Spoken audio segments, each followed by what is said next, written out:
Right, so I'm doing another animation video today, and this is going to be about backgrounds. And for this, what you'll need is your storyboards and your 5Ws, and that mainly is because you'll need to know where your story is taking place, so the location of your story, in order to make your background. In case of my story, The Cook, the Sorcerer and the Jammy Dodger, mine is actually taking place in the kitchen and on the worktops using kitchen utensils and cups and saucers and mugs and stuff. So I'm not actually going to make a background like this that I've shown you, but I want to show you the process of making this background. And we're also going to look at green screening on the stop motion app.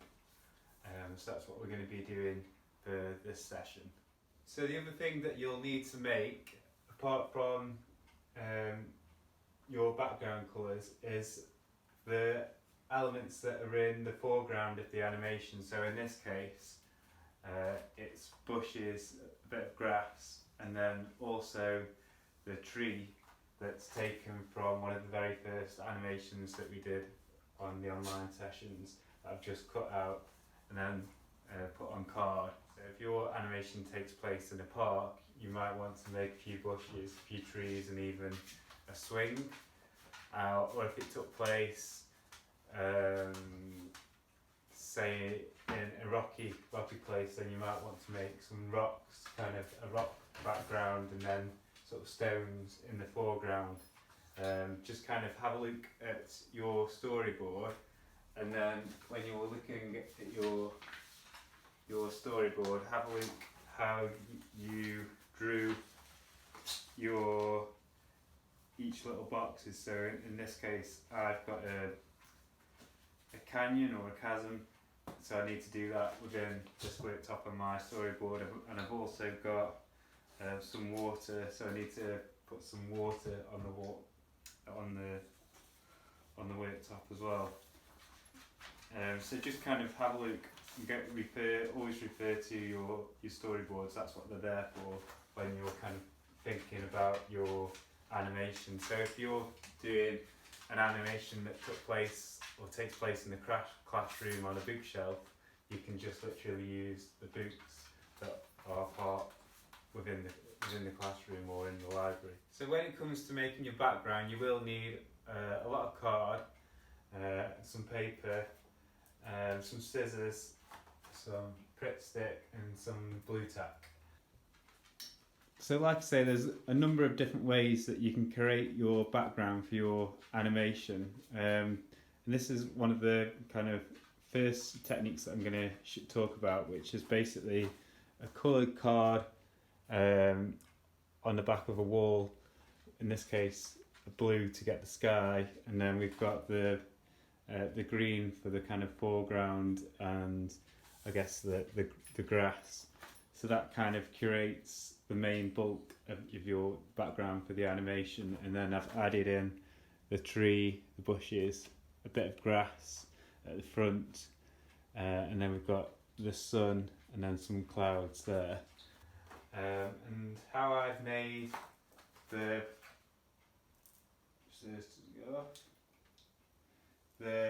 bushes and the grass is simply by sticking some green paper or thin coloured green card on some thick white card, and then drawing the bushes onto the green, and then simply just cutting them out. Again, when you're doing this, I'm going to mention that word again, which is scale. Think about your characters that you've made and how big you want things to appear next to your character. So if, in this case, in this animation, you can kind of see the snake coming out of the bush, which is quite nice. So that's kind of why I wanted the bush that kind of height.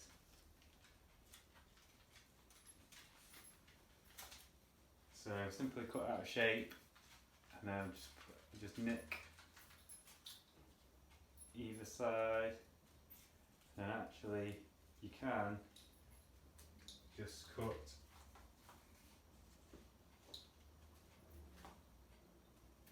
out so you get kind of a shape like that, so you can then fold it back. Because if you do a straight cut, often when you come to the camera angle on the iPad, you will see a bit of white poking around the corner of the bush when you're doing sort of rounded cuts, and then you can place it where you wish. Got a bit of layering going on with the one bush, the first bush which is close to the camera, the second bush, and then you can see the rabbit and then some grass behind it. The other good thing about using blue tack is, like with the clouds, when it comes to your animation, you can move them along a little bit, so just lightly push them on. The tree here, I just simply cut out the tree from the first animation that we did, and then use some Grit stick and then put that on some card and then cut around that shape. And again, just made flat, and you can see that I've cut it at an angle here, and I've put some extra card on the back just so it doesn't flop over like that, basically. So I've made a nice L shape just to support the tree.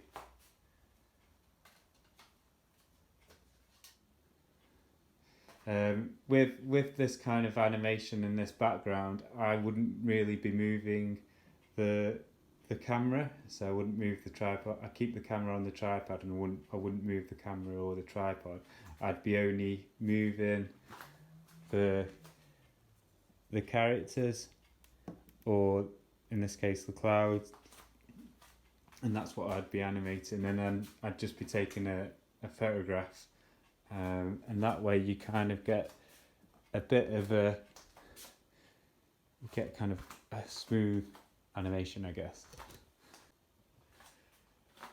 So it's always good practice. I think, like I just mentioned before, you want to fill the space with the camera so you don't get any of the white spaces around the edge. That's why I kind of, as you can see from the blue card and the green card, it's a lot bigger than what we're actually framing in the shot. So kind of, I guess the bigger you can do your backgrounds, the easier it is to kind of to fill your screen so you can get a good shot. So I would generally make, as you can see, make the backgrounds about A1 or at least A1 size, and then that way you can kind of you can zoom in with the actual camera to take the photographs, to get rid of the non-space, to save cropping in the editing. So that's one way of doing a background. Another way, maybe you could use old calendars, like this is a Staffordshire Wildlife Trust calendar. You could maybe cut out, and then if you are doing these at a school, you could put on the photocopier and blow up and print to A1 or A2, and that way you could also have, if your story had different scenes, so if the characters went up the stairs and then into a wood, which then led to a mountain, and that way you can kind of have different scenes within your story as well, rather than just having one background. So in your storyboard, if it did take place in different kind of locations you might need to make more than one background, so you need to think again, refer to the storyboard, what's happening with it in each scene, in the beginning, the middle and the end. So as you can see, I've changed the setup here to green screen, because I just wanted to show you that on the stop motion app. This green is actually kind of more like a light lime green. It's coming up quite dark on the camera, but it's kind of, yeah, like a lime green. Try and get this tight, and ideally not have the creases in like this. So it's kind of nice and flat. So this is how you access it on the stop motion app. So if you're in the app and you started your project, or this is your first frame, you click on the right here on that little icon, and it brings up a separate menu system. And we can see that we're on camera here. This is the camera icon, so you need to be on the camera icon, and then you can see it says camera, green screen or remote camera. And if we switch to green screen, then you can see it changes the background here to a sky and a cloud. And the reason why it's doing this is because the lighting isn't right. Or you can, and then you can have, by clicking on this one here, which is two kind of squares, you can change the background. So we're going to try and get rid of that, the noise that we've got going on here. So that's made it worse. So we kind of have to play around with the lighting a little. Okay, so I've managed to play around with the lighting so we can get a good shot with the background on the green screen. So then you can kind of select which green screen you want by clicking on the two squares like I said before. And then you just click done, and then it takes you back into the timeline where you can then take photographs with that background as your background basically. So the other thing to bear in mind with green screening is shadows. So I've just put the evil mug quite close to the light, and it's casting quite a big shadow here, and you can see it's blocking out the light, and then you're getting this awful sort of blur. So you need to kind of play around with, and that's, I think, because I'm quite zoomed in on this as well. You probably need to work on a bigger scale than what I'm doing for the green screen, and then also kind of play around with the lighting again, depending on what you've got in shot, so you don't get this noise. And you'll see if I turn this little light here up and down, you'll see what effect it has on the kind of the shadows. You can see the noise getting worse. So you need to make sure you get that set up right if you're using green screen. It does take a lot of time to get your lighting right, to get it set up, but this is an animation that I did using green screen.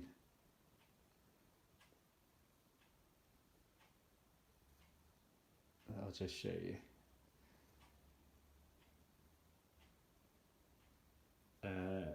So that's the green screen, and that's the background, the sun and the hills in the background.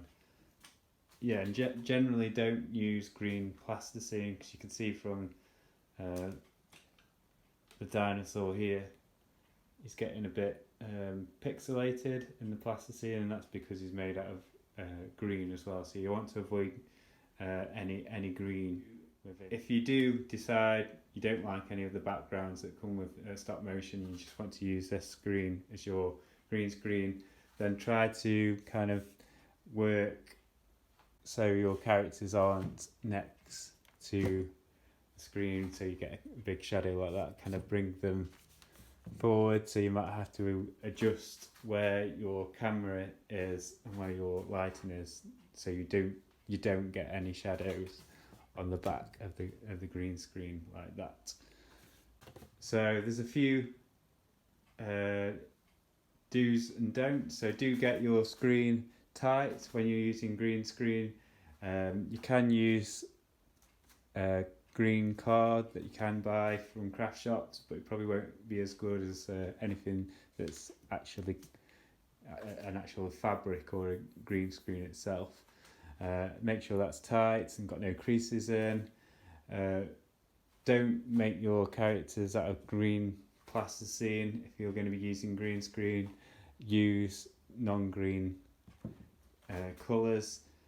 Keep your characters away from the back of the green screen, so you might need a bigger working surface, and then make sure you've got good lights to light your characters, but also be wary of the shadows casting onto the green screen itself.